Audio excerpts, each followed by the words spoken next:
أهلا بحضراتكم معانا مرة تانية في النور.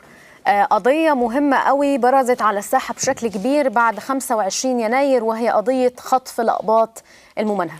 الموضوع ده انتشر بشكل كبير قوي في محافظات الصعيد، في المنيا، في سوهاج، في قنا، في أسيوط، وانتشر كمان بشكل كبير قوي في شمال سيناء، وخاصة محافظة يعني منطقة العريش بأكملها. والحقيقة أنه في العريش لأنها منطقة حدودية، ولأنه الحرب على البقع الإرهابية والجماعات الإرهابية كانت شديدة جدا من قوات الجيش والشرطة.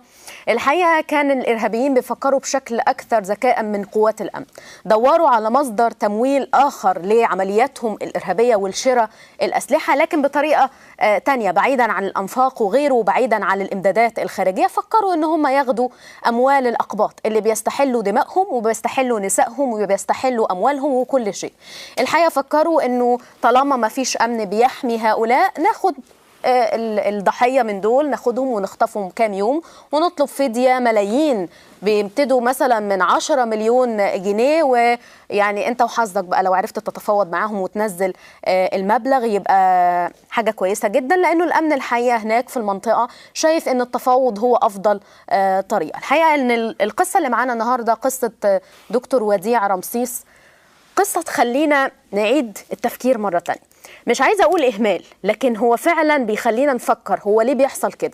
ليه دايما الأمن في قضية خطف الأقباط بيبقى متراخي إلى حد كبير؟ عارفين إنكم بتواجهوا جماعات إرهابية مسلحة، لكن ده برضو نوع من أنواع الإرهاب، إرهاب البني آدمين لما يكونوا مش عارفين ينزلوا من بيوتهم لأنهم مهددين بالخطف، إرهاب البني آدمين لما يكونوا حافظين ولادهم وقاعدين في بيوتهم مش قادرين حتى يخرجوا ينزلوا علشان يمارسوا حياتهم الطبيعية بسبب شخص بلطجي واقف عايز منهم إتاوة أو عايز منهم فلوس. إرهاب بمعنى الكلمة لما يكون شخص مخطوف تقريبا لمدة 3 شهور وبينادي عبر الفضائيات كل شوية، والأمن يقول إن شاء الله هنجيبه، هيكون موجود. محافظ المنطقة هناك قال بنفس اللفظ وأنا كنت سامعاه، قال إنه إن شاء الله هيكون موجود خلال 24 ساعة، هيكون موجود خلال 48 ساعة، وفي الآخر مش موجود. وتم الإفراج عنه لما تم دفع فدية قدرها 1.5 مليون جنيه. وإذا كنت أنا ما معيش 1.5 مليون فأنا يعني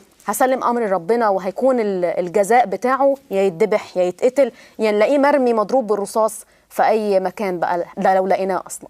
الحقيقة بقت مأساة شديدة جدا محتاجين نلقي الضوء عليها، اتكلمنا فيها كتير قبل كده، لكن الحقيقة إنه مفيش حد بيسمع.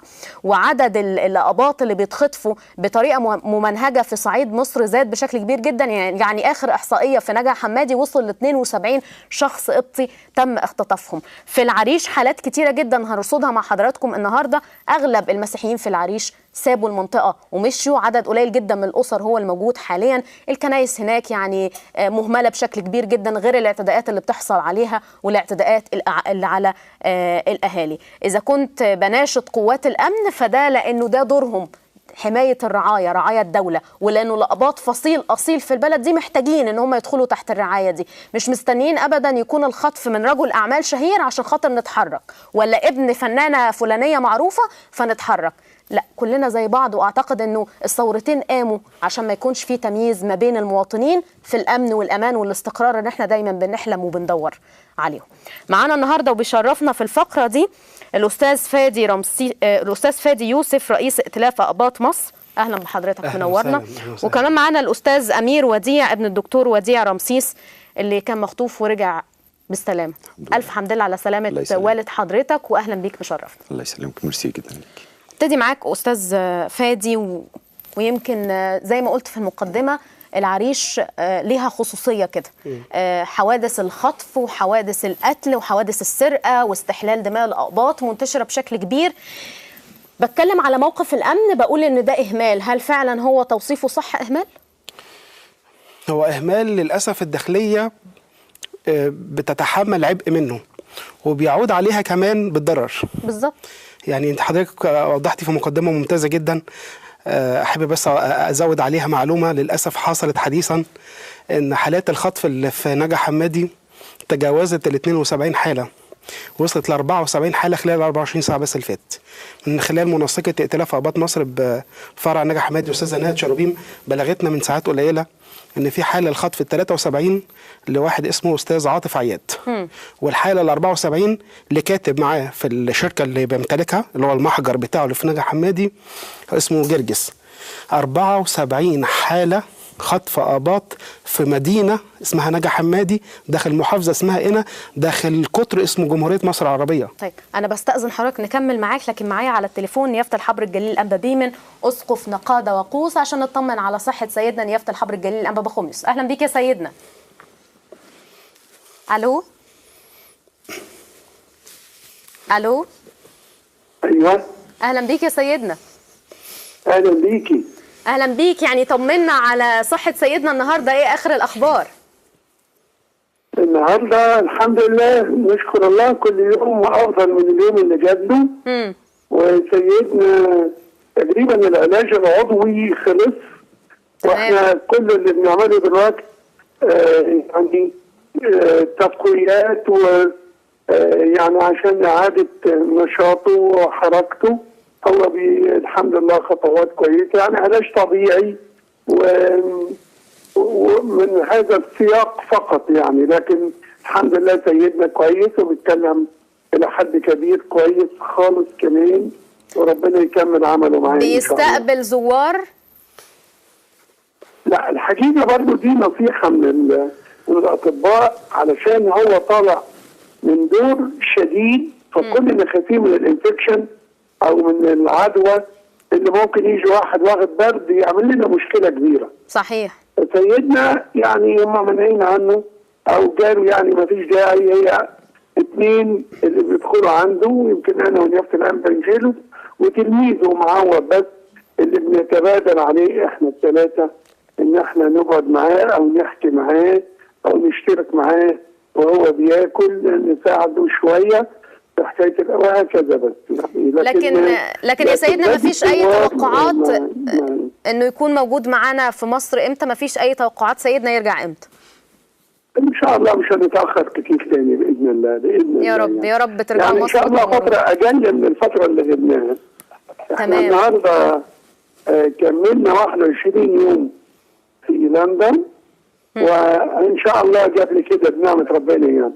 يا رب ان شاء الله. انا بشكرك جدا يا سيدنا، ودايما في تواصل مع نيافتك عشان نعرف اخر اخبار حبيبنا نيافه الحبر الجليل الانبا بخوميوس. انا بشكرك جدا يا سيدنا. هو بيندى عليا اهو. اتفضل يا سيدنا، اتفضل مع الف سلامه. بشكرك نيافه الحبر الجليل الانبا بيمن اسقف نقاده وقوس. حضرتك قلت انه في نجا حمادي 72 حاله. تمام. العريش بقى؟ العريش حتى الان، وللاسف بقول حتى الان لان للاسف الوضع الامني متدهور هناك، ما زال متدهور. التواجد للجماعات المتشدده المسماه ارهابيه او المسماه تابعه للاخوان او المسماه التابعه لحماس ايا كان يعني مسمياتها، فرض سيطره في اماكن كثيره. بالاخص رفح، انا واخد ترتيب الخطوره: رفح، الشيخ زويد، العريش. ال3 مناطق دول داخل محافظه شمال سيناء، بيرأسهم مدير امن شمال سيناء وتحتيه قيادات وتحتيهم ضباط وتحتيهم امن مركزي.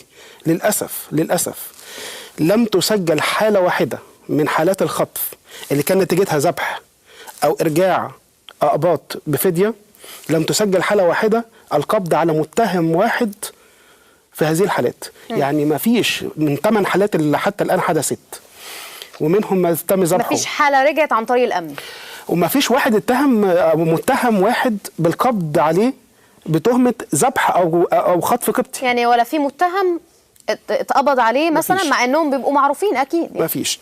ده جماعات دي جماعات وتنظيمات اللي تبع انصار بيت المقدس، واللي تبع مش عارف اجناد الله، واللي تبع الجيش الفلسطيني، وما زالت الانفاق مفتوحه واللي بيهرب منها بيهرب. وللاسف انا قلتها كمعادله سهله وبسيطه: ما يتم استنزافه كفديه من الآباط بيستغل ضد الجيش والشرطه مره ثانيه من خلال تمويل اسلحه، بيتحول الفلوس دي الاسلحه بتهاجم بيها قوات الجيش والشرطه الكامنه في سيناء. طيب الساده المسؤولين في اجهزه الامن بالاخص في شمال سيناء، هل عندهم هذه الدرايه كافيه فيمنعوا حالات الخطف وطلب الفديه للآباط المستهدفين في الأماكن ديت؟ تعزيزات أمنية يا جماعة، مش مطلوب أكتر من كده، تعزيزات أمنية عاجلة. احنا كائتلاف آباط مصر أرسلنا أكتر من استغاثة عاجلة لوزارة الداخلية والقوات المسلحة بتعزيزات أمنية في المناطق اللي بتشهد أحداث إرهابية. دكتور وديع يعني تم استهدافه وخطفه أمام مستشفى بتاعته.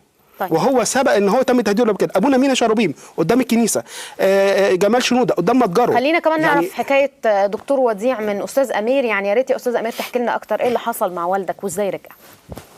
هو يعني ازاي رجع دي اولا ده الفضل كله لربنا، يعني هي معجزه بكل المقاييس. انا عن نفسي شايف ان هي مهما كان التفاصيل بتاع رجوعه ازاي فهي معجزه. ازاي رجع ان لا ازاي اتخطف وايه اللي حصل وبعدين ازاي رجع؟ ازاي اتخطف؟ هو بقاله تقريبا 3 سنين مهدد بالخطف، واتضرب عليه نار اكتر من مره، وناس هجموا عليه اكتر من مره، وبلغ بالكلام ده كله وعمل محاضر بالكلام ده كله. لكن طبعا للاسف والدك شخصيه مرموقه في المنطقه، يعني معروف ان هو مثلا ثري. والدي في العريش من سنه 85. اول ما راح كدكتور عظام صغير، رايح المستشفى العامل هناك، التكليف بتاع وزاره الصحه ان هو يقعد 2 شهر ويرجع. لقى البلد هاديه والبلد البحر حلو والجو جميل. قال لك طب ما نقعد سنه اشتغل هنا، ان ما فيش حاجه اسمها طب عظام، جراحه عظام في العريش كلها. قعد فعلا وعمل لنفسه اسم كويس قوي، وعمل عمليات كبيره جدا في العريش. بعد شويه كبر، اجر شقه عملها عياده، شويه عمل مستشفى، شويه قرر ان هو في سنه 96 ان هو يعمل مدرسه لغات، وتبقى اول مدرسه لغات في شمال سيناء كلها، علشان كان كل مشكلته ان هو قاعد في العريش لوحده وسايبنا احنا هنا في القاهره علشان ما كانش لاقي مكان يعلمنا فيه. فما حبش انه ده يتكرر مع اسر تانية. فقال ان هو لما يعني دلوقتي العريش دي منطقه جديده والناس المفروض جايه على سينا، فحب ان هو يعمل اول مدرسه لغات علشان المستثمرين اللي يروحوا سينا بعد كده يلاقوا مكان كويس يعلموا عيالهم فيه. فللاسف هو ده كان فكره، وانا بقولها تاني للاسف ان هو ده كان فكره. أنا والدي شخص بالنسبة لي أنا يعني هو ده نمرة 1 في العالم، بتفكيره، بطريقته، بإيمانه بأي قضية هو ماشي فيها، بقوة تحمله لأي حاجة. هو شخص يعني فعلا يعني مثل أعلى لأي حد ممكن يحب إن هو يبقى ليه مثل أعلى. كل الكلام ده للأسف اتنسى تماما في خلال 92 يوم اللي فاتوا.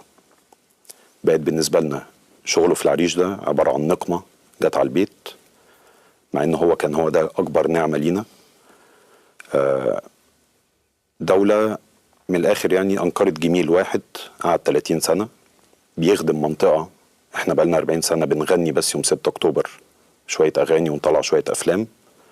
هو الوحيد اللي فكر ان هو يخدمها بمعنى كلمة يخدمها. لكن هو ما ابتداش يتعرض للخطر غير من 3 سنين، هو بعد اول ثوره بعد 25 يناير. هو كان معرض لحاجات كتير قوي، مشاكل كتير قوي على مدار ال 30 سنه. مشاكل كتير قوي فرديه وحاجات ليها علاقه يعني بدون دخول في تفاصيل يعني، لكن اتعرض لمشاكل كتير قوي، وكان اكبر اسباب فيها ان هو يعني دي حاجه جديده على العريش ان يبقى واحد مسيحي جاي يعمل مشاريع زي دي. ده مبدئيا يعني. في خلال الفتره اللي فاتت بقى 3 سنين اللي فاتوا دول هي بقى بدايه المشاكل المسلحة. اتضرب عليه نار أكتر من مرة، حاولوا يخطفوه فعلا أكتر من مرة بهدف الحصول على فلوس يعني. طبعا أو إرهابه. طيب والمرة دي بقى حصلت إزاي؟ المرة دي حصلت كان راجع عادي مستشفى، وقاعد في المستشفى بتاعته، فكان راجع عادي بالليل.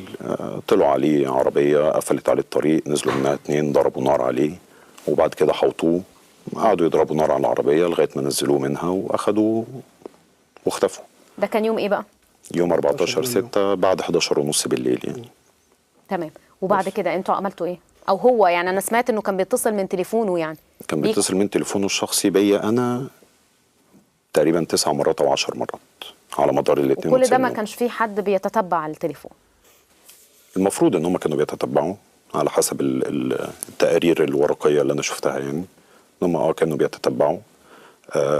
غير ان هم بيتتبعوا، انا كان كل مكالمه تجيلي يعني هو بيكلمني على التليفون، بيكون التليفون التاني برن على اي حد في مديريه الامن، بكلمهم بقول لهم هو على التليفون دلوقتي.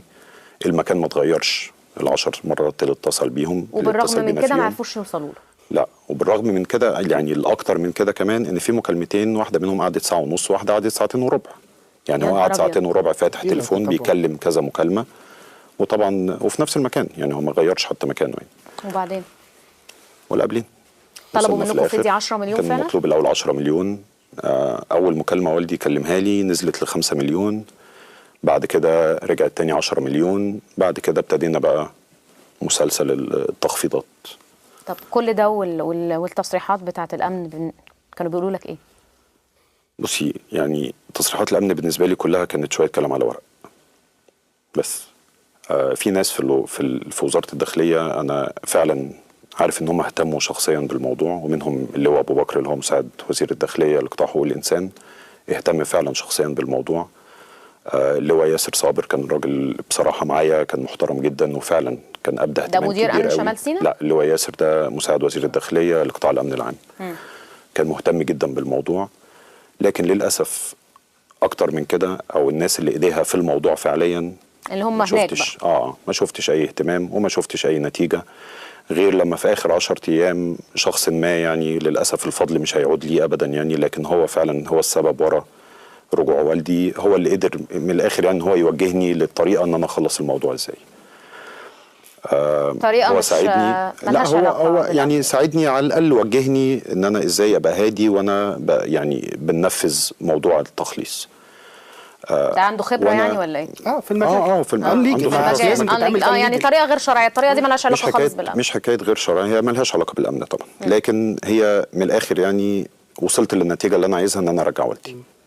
يعني انا بعد 92 يوم معتمد على الداخليه، انا وصلت هي دي للنتيجه ان انا المشكله، ارجع اننا والدي. بنخلي الناس في الاخر تلجأ لطرق تانية بعيده عن الامن، ممكن تكون خطر عليهم. يعني كان ممكن الطريقه دي تبقى خطر عليك انت شخصيا. هي الخطوره موجوده كده كده يعني، لا، ما هو مش بس من خلال أمير الطريقه. اتقالت له في التليفون، اتقال له احنا هناخدك بدل والدك، المهم نحصل على الفديه. يعني دي كان احدى طب الحاجات. وبعد ما استخدمت الطريقه دي، يعني لو حابب تحكي لنا عملت ايه؟ اوكي، مش حابب براحتك. يعني مش حابب احكي غير ان يعني الحمد لله ربنا بارك في الموضوع وقدرنا ان احنا نخلص الموضوع. والفديه نزلت ل1.5 مليون. نزلت ل1.5 مليون وبرضه ربنا يعني بعت لي واحد يعني كان راجل بما فيه الكفايه ان هو يقدر يستحمل المخاطره دي كلها ويقدر يوصل الفلوس ويرجع والدي. والدك لقيته على الطريق الدولي صح؟ لا خالص. امال ايه اللي هو في شخص من طرفي راح ودى الفلوس واستلم وجه. دخل لحد طيب. يعني فضلوا ودلوقتي يوجهوه حالته امشي إيه؟ كذا روح كذا لغايه ما دخل مكان هم شافوه فيه. بعد كده ينزلوا يتاكدوا ان هو مفيش حد مراقبه، اخدوهم بعيد وبعد كده استلموا الفلوس عدوها وبعد كده سلموا وهو والدي. كمان كان داخل في ريسك امير، انه ممكن زي يكون اللي احنا بنشوفه في الشخص الأفلام والفلوس يتاخدوا ودكتور برضه وديه ما ممكن ما يرجعش. يرجعش. ولا ده حد حصلت فيهم كتير يعني، قبل ولا كده. الاثنين ولا الفلوس. طيب يعني ما وحاله حدش فيهم والدك كان دلوقتي ايه؟ هو حالته الحمد لله يعني نشكر ربنا برضو ان هو يعني حالته طبعا كويسه جدا بالنسبه للي هو عدى بيه، لكن الاذيه اللي جات له ان عنده كسر في دراعه وكسر يعني الف سلامه ليه. مش لطيف يعني، ومكان طبعا الجنازير اللي كانوا رابطين رجله بيها في يعني جروح جامده في رجله. لكن الحمد لله طبعا يعني على كده، وانا فعلا بشكر ربنا جدا جدا جدا ان يعني احنا الموضوع انتهى لغايه كده. بس يعني احنا عايزين نقرب من والد حضرتك اكتر، وعايزين نعرف منه ايه اللي حصل شخصيا. احنا معانا، بستأذنكم طبعا، معانا تقرير حصري لبرنامج في النور على شاشة CTV مع دكتور وديع رمسيس، هيقول لنا ايه اللي حصل له. نسمع ايه اللي حصل له من على لسانه هو شخصيا. اتفضل. في النور الحقيقة تبان. أهلا وسهلا بحضراتكم. مع حضراتكم النهاردة من منزل الدكتور وديع رمسيس. الحقيقة اسم دكتور وديع رمسيس انتشر في الأيام الماضية سواء على صفحات الجرائد أو في وسائل الإعلام المختلفة لما تعرض لعملية اختطاف ربما بتتكرر هذه الأيام بشكل أو بآخر في كتير جدا من محافظات مصر. جايين النهاردة لدكتور وديع نقول له الحمد لله على السلامة في البداية، وبعدين نعرف منه تفاصيل الحكاية. أهلا بك يا دكتور. أهلا بيكم دكتور. يعني عايز أعرف الأول، عايز أقول لحضرتك الحمد لله على السلامة. الله يسلمك، شكرا دكتور. في البداية نحب نعرف من حضرتك الحكاية بدأت إمتى وإزاي؟ هو الحقيقة تعرضت لعملية الاختطاف مساء يوم السبت 14/6/2014، وتنتني لغاية فجر يوم الاثنين 15/9 2014 92 يوم بالظبط. عملية الاختطاف تمت بأن عربية وأنا مروح الساعة 12 بالليل تقريبا قطعت عليا الطريق، رغم انها في منطقة سكنية في وسط مدينة العريش، شارع متفرع من شارع 23 يوليو، وجنب العربية اللي قطعت دي كان في 2 أو 3 بالسلاح ضربوا نار على عربيتي، ومهما قومت وحاولت أهرب بالعربية لورا ضربوا الموتور، العربية بطلت تدور، كسروا الإزاز ونزلوني بالعافية وخدوني. ومن ساعة ما خدوني لغاية ما خرجت الحقيقة تعرضت يعني مهانات كتير وإهانات كتير وتعذيب وكسر إيد وسلاسل وجنازير وتغمية للعين وللوش كله طول ال 92 يوم لمدة 24 ساعة. يعني في النهاية كانت في مفاوضات على الدية المطلوبة 10 مليون جنيه. في خلال ال 92 يوم دول كان المفاوضات بتجري ان الحاجات اللي عندي مش بتاعتي لوحدي او مش هتجيب المبالغ دي، وقدرنا بالطريقة دي نخفض المبلغ من 10 مليون ل1.5 مليون، وابني الحقيقة دفع 1.5 مليون، واللي يعني الوسيط اللي بعتنا معاه اللي ابني بعت معاه الفلوس سلم الفلوس للعصابة واستلمني في الحال، والحمد لله على كده يعني. تمام دكتور، حابب تقول ايه؟ يعني انا عايز اعرف من حضرتك بتشوف الحكايه جت ازاي يعني، وموضوع الاختطاف المتكرر وخاصه للاقباط في مصر، شايف حضرتك سببه ايه او الهدف من ورائه ايه؟ الحقيقه اعتقد ان هي دي القضيه الاساسيه اللي الدوله يهمها، مش الأقباط. المفروض الدولة يهمها انها تبحثها كقضيه قوميه امنيه فعلية. أنا خدمت سينا طول 30 سنة بما لم يقدمه إنسان مثلما قدمت. أنا فتحت مستشفى سنة 86 لما كانش فيه طب في شمال سينا، كنت بجيب أكبر أساتذة من جامعة عين شمس ومن القاهرة ونعمل عمليات اللي ببلاش أكتر من اللي بفلوس. فتحت أول مدرسة لغات، ما كانوش يعرفوا يعني إيه ساينس ولا يعني إيه ماثماتكس ولا يعني إيه مدرسة لغات ولا إنجليش هاي ليفل. خدت على عاتقي إن أفتح مدرسة كلفت ملايين، وكل دي كانت بتبقى ما بين شركاء مقتنعين بالفكر أو ما بين قروض بنوك، وكلها كانت بخسائر مادية وليست موضوع مادي ولا موضوع تجاري. وفي النهاية لم ألقى إلا المحاربة من المسؤولين قبل المواطنين فقط لكوني مسيحي. طبعا موضوع بقى التعيينات والوظائف والخدمات وكل الأمور الأخرى بيبقى فيه تمييز كبير جدا بين المسيحي وغير المسيحي. ده نتج عنه ان في ثقافة اجتماعية مريضة بالتعصب والتفرقة الدينية. الثقافة دي هي اللي وصلت امثال هؤلاء من المجرمين او المتطرفين او اللي اقتنع تماما انه عندما يقتل او يصيب انسان مسيحي فهو يقدم خدمة للاله بتاعه. ده خليني اسأل حضرتك يا دكتور، الخاطفين بتشوف حضرتك ان هم جماعة ارهابية تدعي التدين وتدعي ان من يخطف مسيحي او يموته او يقتله ده ليه نصيب، ولا هي مجرد عصابة اجرامية من اجل جمع المال؟ طبعا بلا أي تفكير هي جماعة دينية، أساسا دينية، حتى لو هم في النهاية عصابة، لكن لجمع المال فهي عصابة لجمع المال، لكن على منطق ديني، بدليل ان تقريبا ما بيختطفوش الا المسيحيين.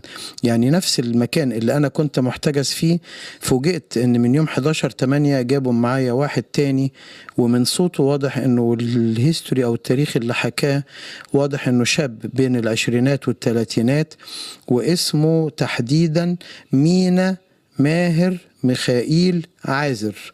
وانا سمعت انا طبعا متغمي العين وهو اكيد متغمي العين، وانا متربط بجنازير حديد. ده طول الوقت وحضرتك متربط بجنازير؟ طول ال 92 يوم من لحظة اختطافي للحظة تسليمي للوسيط اللي استلمني، عيني ما شافتش النور.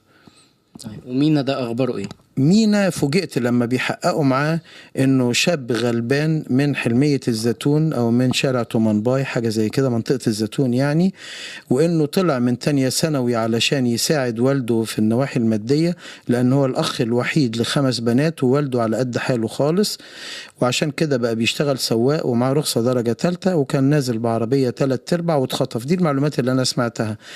طالبين منه 1 مليون جنيه فدية بعد 10 أيام هو اللي بيحصل، العصابات دي بتخطف، وأول ما تخطف اللي خاطفينه ده يخلوه يتكلم من الموبايل بتاعه لأي حد من أهله أو أقاربه، يقول لهم أنا اتخطفت ومطلوب مبلغ كذا.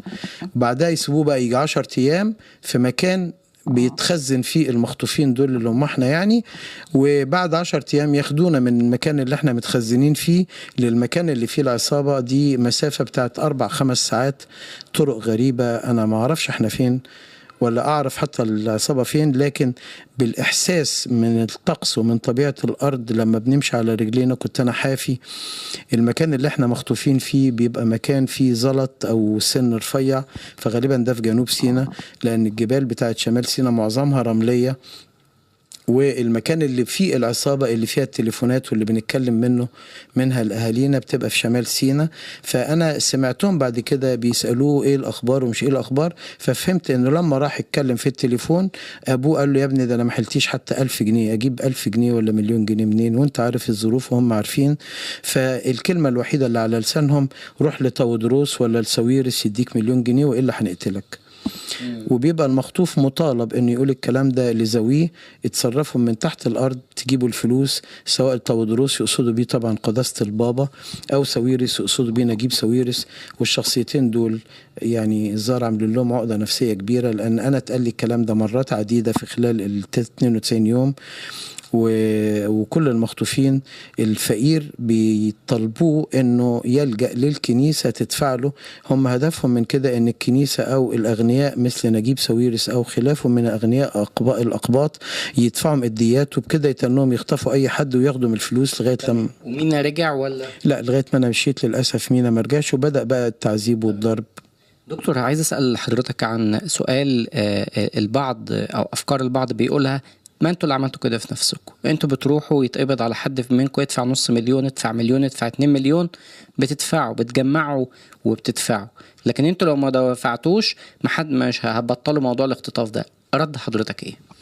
الحقيقه فكره غبيه قوي اللي يقول الكلام ده، سوري مع احترامي يعني للي بيقول، ما اعرفش مين ما سمعتهاش، فعشان كده من حقي اقول فكره غبيه لان بتهمش حد معين يعني. لان لو ما دفعناش ده، انا علشان ينزل من 10 مليون ل1.5 مليون خدت 92 يوم، مين هيتحمل الوقت ده؟ انا بشكر ربنا ان ربنا اداني القدره والصبر ان انا اتحمل 92 يوم من غير مثلا ما اتجنن او يجرى لي حاجه من اللي انا شفته من عذاب مرير ومن هم عندهم صبر ان هم يقعدوا معاك ان شاء الله قد ما هم عايزين. في النهايه لو انت ما تدفعش هيقطعوا رقبتك. واسهل كلمه لما مره واحد منهم بيقولوا له المعلم يعني حب بس كده يعني يفهمني ان اذا حصل اي نوع من التمرد هيبقى النتيجه الذبح.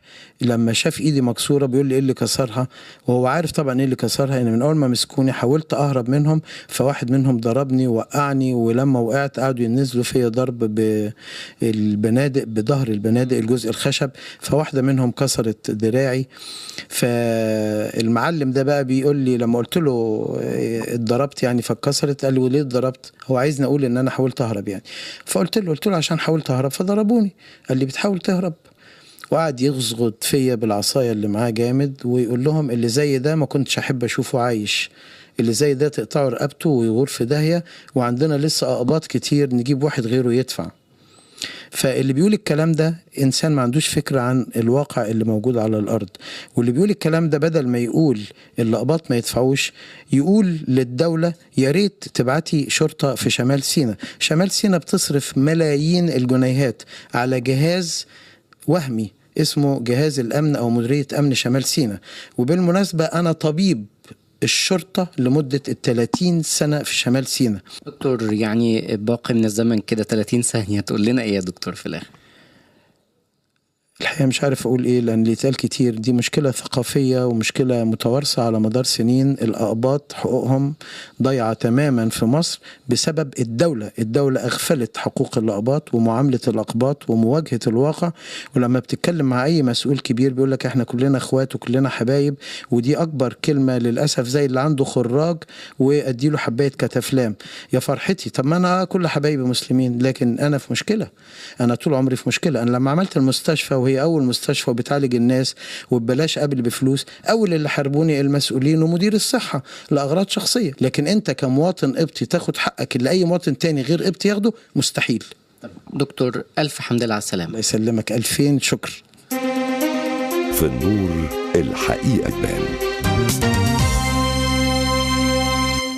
بشكرك جدا يا اسحاق، وبشكر كمان دكتور وديع انه قدر يستحمل ويتكلم معانا ويحكي لنا بالتفاصيل كل اللي حصل. والحقيقه انا بحيل كل التقرير برمته للسيد رئيس الجمهورية، لأنه واضح أنه السادة المسؤولين التنفيذيين اللي موجودين في الحكومة مش واخدين بالهم أو معتبرين أن الموضوع ده مش وقته. إحنا بنحارب جماعات إرهابية فإحنا مش فاضيين لكم دلوقتي، تفاوضوا مع الإرهابيين، ادفعوا ملايين زي ما هم قالوا للدكتور وديع، إحنا نجيب غيرك من القباط كتير يدفعوا، وبالتالي بما أن فلوسنا مستحلة ودمنا مستحل، وبما أن الدولة مش واخدة بالها مننا لأن هي بتحارب الإرهاب ومش واخدة بالها أن ده أيضا نوع من أنواع الإرهاب ولكن بشكل آخر، فإحنا يعني معنا ربنا اللي معاه الملايين يدفع وينقذ المخطوف، واللي ما معهوش يبقى ليه ربنا يتذبح يتقتل يعملوا فيه اللي يعملوه، طالما ما فيش دولة وما فيش قانون وما فيش بلد تحمي حقوقه. الحقيقة أنه ده نموذج واضح يا سيادة الرئيس لحال المواطن القبطي في مصر. يعني لا تنظر إلى الصفوة، انظر للي موجودين كده جوه المدن والمحافظات اللي دكتور وديع منهم. شوف حال المسيحيين لما بيتوجهوا لأي هيئة يطلبوا أي خدمة حكومية، ترخيص، أي شيء. شوف حال المواطن القبطي لما بيتعامل ازاي في المصالح. شوف حال المواطن القبطي في تعاملاته حتى العامة في الشارع في أي حاجة. تعال شوف المواطن القبطي مواطن من الدرجة الكام، واحنا راضيين بحكمك لأننا واثقين انك انسان عادل، انسان فاهم كويس جدا اللي حصل على مدار السنين اللي فاتت وعارف كمان عواقبه في المستقبل. ما احناش أقلية، وانا برفض تماما فكرة انه يتقال على المسيحيين أقلية. احنا مش أقلية على الإطلاق، لينا الحق اننا نعيش مؤمنين، نعيش في استقرار، سواء كنا جوه القاهرة أو خارج القاهرة أو على المحافظات الحدودية. بس اسمحي لي أنا برحب بحضراتكم مرة تانية واتفضل. يعني دكتور وديع جاب من الآخر، هو قال المشكلة تقع فين. احنا مش هنعيب على الإرهابي إن هو إرهابي، هو مجرم بطبيعته، هو مجرم، لكن الأمن مسؤول عنه. الأمن المسؤول منوط به حماية هذه الدولة وسلامة أمنها وحفاظ هيبة الدولة داخليا وخارجيا، مش قايم بدوره.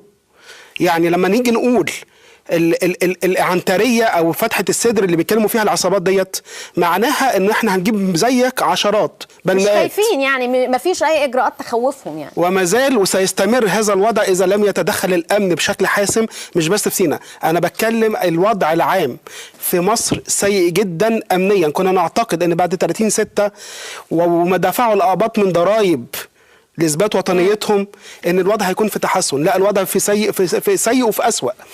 الوضع في الصعيد سيء وفي أسوأ، الوضع في سيناء سيء وفي أسوأ. إذا استمرت الداخلية بهذه البلان أو هذه الأيديولوجية العقيمة الأمنية اللي بتحكم حماية أعضائها، وأعضائها بس اللي هم أجناد الشرطة اللي هم أساسا مش قادرين برضه على حمايتهم، بيأمنوا نفسهم وفقط داخل مصفحات أو داخل عربيات أمنية زي ما قال الدكتور وديع. إن الخطف ده مش بيحصل لكل الناس هناك، هو استهداف الآباط لأنهم الحتة المايلة في مصر كلها. لكن في سيناء الآباط بقى اللي هم المستضعفون دائما، اللي ما فيش حد هيجري وراهم ولا في حد هيسعى ليهم، زي ما يقول لك ده هو لو دخل عمل محضر في اسم عن حد خطف في ابنه زي ما بيحصل، هيمسكوه هو يحبسوه 24 ساعة.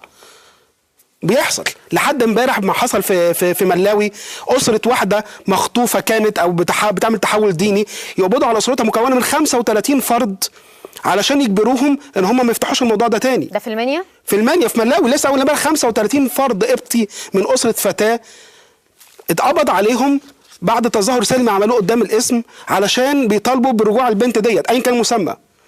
بقى بنت تحولت دينيا، بنت مش معلوم يعني مجهول، يعني هي مختفيه ولا مخطوفه ولا هي مش معروف سر اختفائها. المهم يعني انا النهارده بتظاهر سلمين علشان اطالب البنت دي فين، عايز اعرف مصيرها.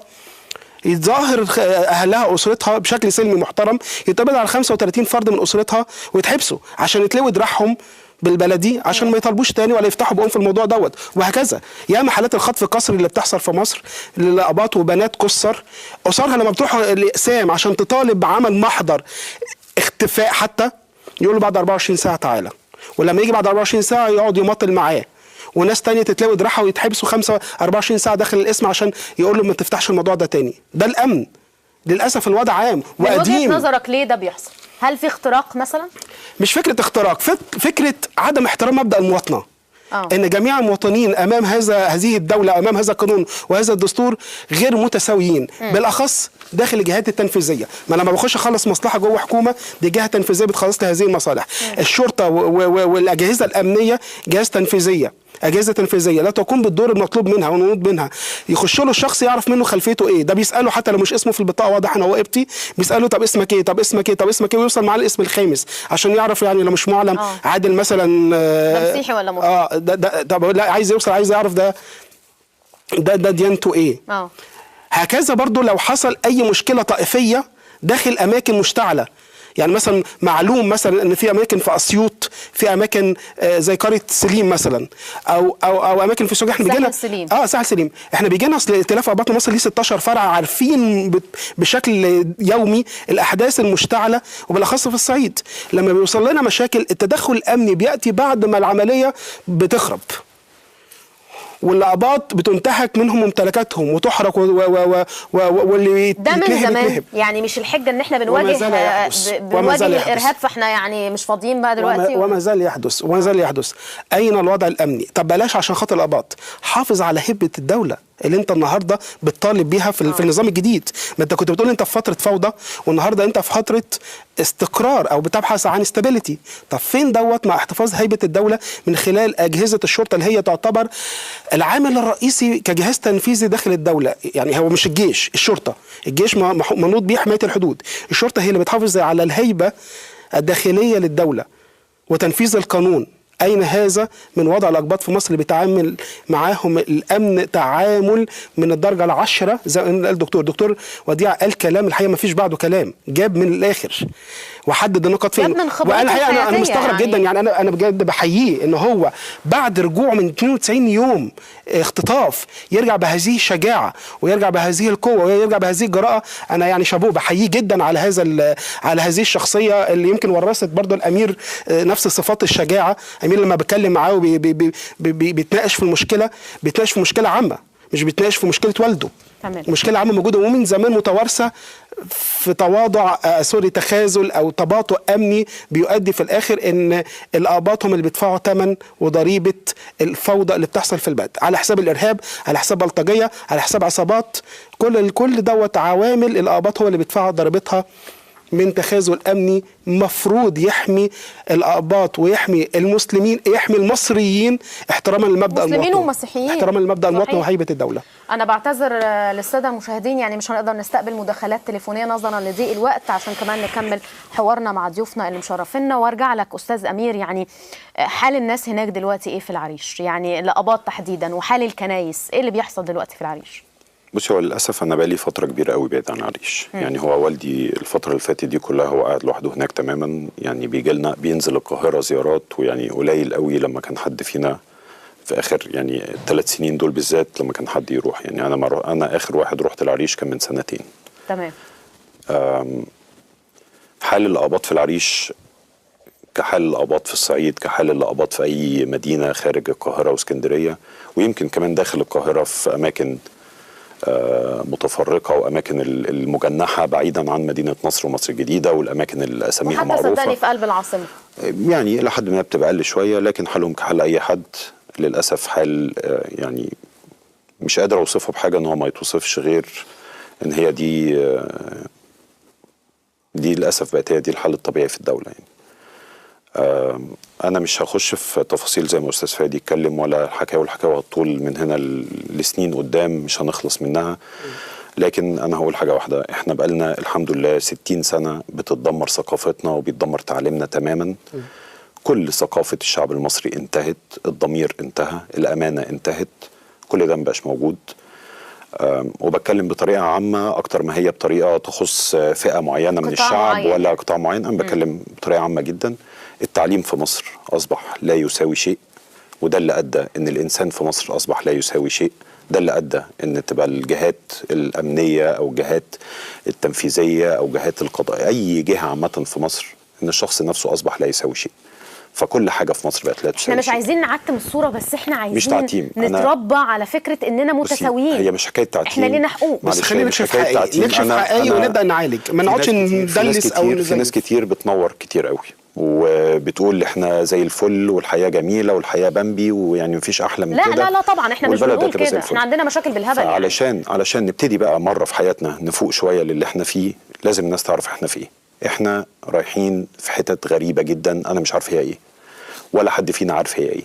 لما واحد يخدم محافظه الدولة كلها أنكرت المحافظة دي أساسا. لا وكان طبيب الشرطة، يعني دي حاجة غريبة جدا يعني حتى ردوا له الجميل استشاري عظام في مستشفى القوات المسلحة على مدار ال3 سنين اللي فاتوا، وثلاث ارباع الجنود اللي اتضربوا بالنار وبالذات في كمين الريسة. كنت يعني هو كان بيكلمني بين عربية الإسعاف وعربية الإسعاف اللي بعديها، تبقى كل عربية إسعاف جايبة 4 5 مضروبين بالنار.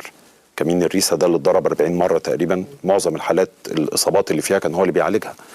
لما واحد زي ده على مدار 30 سنة بيخدم محافظة الدولة كلها ما بتعملش حاجة غير ان هي بتغني بيها، حتى رئيس الجمهورية نفسه مش الحالي السابق ما زارهاش اصلا غير متهيألي مرة زمان قوي، ولا في حد من المسؤولين بيزورها ولا حد بيجي ناحيتها، يعمل كل الخدمات اللي هو عملها ومحافظ على مبادئه. وده يكون رد الجميل في ان هو اللي يجي يتعالج بعد كده نفكر في الفلوس، ودي كانت سبب خناقات كتير بيني وبينه. يعني انت عملت كميه عمليات ببلاش فعلا زي ما هو قال، هو اللي ببلاش اكتر من اللي بفلوس، ودي كانت سبب مشاكل كتير بيننا وبينه. ليه كل ده؟ مدرسه معموله ولا اكنها حته من اوروبا، معموله علشان 10 ولا 12 طالب. طب ليه فاتحها لغايه دلوقتي؟ علشان فيها 10 او 12 يعني ده طالب. نموذج لراجل بيحب البلد بجد، مش مستني منها حاجه. مشاريع استثماريه، مشاريع خدميه. ردا بقى على السؤال اللي الاستاذ اسحاق ردا على السؤال اللي الاستاذ اسحاق ساله لوالدي، انا سمعت بقى الجمله دي اللي هو اما انتوا اللي بتدفعوا فلوس، ما يعني من حقهم يعملوا فيكم كده. يعني انتوا ردا على اي حد يسال السؤال ده عشان بس ما نضيعش وقت، انا نفسي كنت بقول الجمله دي، ما ينفعش ان احنا ندفع فلوس علشان ما نوصلهمش لاكتر من كده. لكن للاسف لما قعدنا مستحملين 80 يوم، اسره كامله منهاره تماما مستحمله 80 يوم علشان اي حد يعبرنا بكلمه كويسه، ما حصلتش. لما فقدتوا الامل في الطريقه اللي المفروض كان يرجع بيها بالظبط، فتصرفتوا. دلوقتي الحكومه قدامها فرصه واحده واخيره، ان الولد اللي اسمه مينا اللي لسه موجود هناك، مينا ماهر، يا تجيبوه يا اما الموضوع انتهى على كده. طب يا ريت تعيد استغاثتك مره تانية لو سمحت. تاني الحكومه، والاستغاثه دي موجهه لفردين بس في الدوله كلها، الرئيس عبد الفتاح السيسي والمهندس ابراهيم محلب. اكتر من كده ما بوجهش استغاثات لحد. يا تجيبوا الولد ده وترجعوه لاهله، اهله لا يملكوا شيء، لا يملكوا شيء. يعني متوقع اننا نلاقيه مقتول لانه مش هيدفعوا حاجه. سهل قوي ان احنا دلوقتي نطلع بيان ان احنا مستعدين نجمع ناس كتير ونحاول نجمع المبلغ اللي نقدر نجمعه ونديهوله. ده مش حل. لكن لو هنفضل بقى احنا اللي بنساعد دول ان هم يشتروا سلاح علشان يروحوا يموتوكوا انتوا بيه، لو انتوا ده اللي انتوا عايزينه انا ما عنديش مشكله. انا معتبر نفسي انا شريك في الجريمه بتاعت امبارح، ال5 جنود والضابط اللي اتقتلوا احنا شركاء فيها. انا اللي دافع فلوس للناس دي، وانا بعتذر لاسر الناس دي كلها. بس الداخليه اللي سمحت او ما سمحتش بقى دي حاجه يعني انت كنت هتسيب والدك علشان خاطر مش جاي بالطريقه اللي المفروض يرجع بيها؟ انا مش هسيب والدي، انا استحاله اسيب والدي. انا يعني بدليل ان انا يوم لما اتهددت ان هم عايزين ياخدوني انا مكانه، انا كنت بعديها على طول في العريش وفي مديريه الامن وبقول لهم الوضع كده بقى طعم وحش قوي، يعني الموضوع بقى سخيف. كميه المعلومات اللي عندكم. طب يعني كانوا بيدوك مثلا خط سير ومثلا يقول لك ده هو خرج من المنطقه الفلانيه راح المنطقه الفلانيه، طب احنا تتبعنا التليفون. طب يعني ايه؟ طب يعني انا سمعت تصريح لمحافظ شمال سيناء قبل كده قال ان احنا في خلال 48 ساعه هيكون موجود. الوحيدين تاني هقوله، يعني هو اسم شخص واحد تاني هقول كان مهتم فعلا بالموضوع، هو اللواء ابو بكر واللواء ياسر صبر. اكتر من الاثنين دول ما كانش في حد مهتم. استاذ فادي، يعني كلمه اخيره في دقيقه كده، يعني تقول ايه للدوله، تقول ايه للمسؤولين؟ انا لو اطالب شكرا وزير الداخليه على الفتره اللي فاتت، اودت بحياه اكتر من 600 رجل من رجالك. شكرا على الاداء للاسف السيء اللي اوجد برضو، رغم ان احنا اساسا بنشيل نظام ارهابي فاشي، نظام الاخوان، عشان نوجد نظام عادل مدني يحكم مصر بشكل كويس ويرتقي بها لمستوى الاستقرار، اللي احنا لسه بنعاني من ازمات للاسف ارهابيه فوضويه. احنا كآباط بندفع الكثير من ثمنها. فشكرا لوجودك، شكرا لمجهوداتك، شكرا لاعمالك برضو الكويسه في الاعمال الاستباقيه يعني لمواجهه الارهاب. لكن انا ارجو من السيد رئيس الجمهوريه، من السيد رئيس الوزراء، تكليف شخصيه محترفه في مواجهه الارهاب والبلطجه التي تهدد استقرار مصر داخليا، وطبعا بما يؤثر على شكلها خارجيا. تكليف شخصية تكون محترفة لتولي منصب وزير الداخلية بشكل عاجل. ده أتمنى يكون في أقرب فرصة ممكنة، لأن نزيف استهداف النزيف الدموي ثم المالي من خلال دفع الفدية للآباط بشكل سافر. أنا أتمنى أن احنا نوقف هذا النزيف من خلال تكليف شخصية محترفة قادرة على مواجهة الإرهاب، وتتكون بقى من وراءها خلفيتها فرق عمل قوية جدا، أجهزة تنفيذية قادرة على أرض الواقع، مش من خلال تصريحات بنقراها إن الأمور تحت السيطرة، والأمور إمكانياتنا احنا متوفرة ومعلوماتنا مؤكدة، وخلال مش عارف كام ساعة، ويحسسك خلاص اللي احنا يعني الراجل ده هيكون في حضننا كمان كام ساعة. وفي الآخر طلب الفدية ده في دفعه ده سوري يعني لطمة على وجه الداخلية ولطمة على وجه الدولة كله. ده فشل بين يعني. أنا بشكرك جدا أستاذ فادي يوسف رئيس ائتلاف آباط مصر، نورتنا وشكرا لحضرتك. بشكرك جدا أستاذ أمير وديع ابن الدكتور وديع رمسيس. الحمد لله على سلامة والدك مرة ثانية. ويعني أنا بشكر وجودك معنا النهاردة، وإنك قدرت تيجي وتنورنا وتحكي لنا إيه اللي حصل. شكرا لحضرتك. بشكركم جدا، بشكركم مشاهدينا على متابعة حلقة النهاردة. أكيد بكرة حلقة جديدة في النور. تصبحوا على خير.